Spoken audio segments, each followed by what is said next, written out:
ચાલો સાહેબ, ક્યાં ગામથી આવો છો બધા?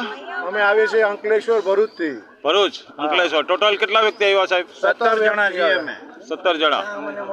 ઓકે, તો આ તમારી હારે હું ગાઈડ ભેગો હતો, તો તમને ક્યાંય તકલીફ પડી સાહેબ? જરાય નહીં તકલીફ, જરાય નથી. ટિકિટ બારથી માંડી અને આખો કિલ્લો ફરવામાં તકલીફ પડી છે કોઈ જગ્યાએ? બિલકુલ નહીં. પેલા આપણે ગેટ ખોલ્યા ભાણે જોઈએ ત્યાંથી મેં તમને સમજાવવાનું સ્ટાર્ટ કર્યું હતું. બિલકુલ. પછી પથ્થરની ખાઈ, નીલમ માણેક તોપ, બરાબર. બે જોયું? હા, બિલકુલ સરસ જોયું. હા, પછી ત્યાંથી આપણે આગળ નીચે લઈ ગયો, નીચેના રૂમ, ઉપરના રૂમ, બિલકુલ હિસ્ટ્રી બતાવી.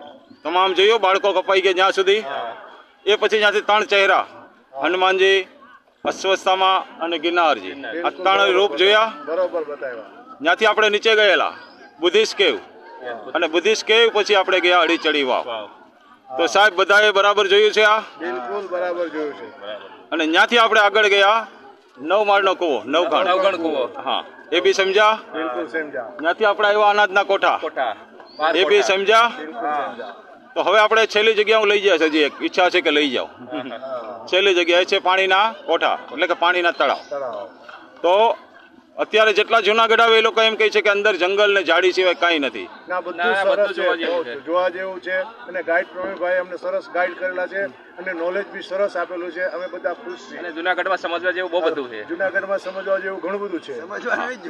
જો તમે ગાઈડ નહીં લો તો સાહેબ ઘુમરો મારીને નીકળી જવાના. હા, નોલેજ અડધું રહે અમારું. હા. નોલેજ અધૂરું રહે. નોલેજ તો એનો કોઈ મિનિંગ નથી. મિનિંગ નથી એનો. તો એ માટે ગાઈડ જરૂરી છે.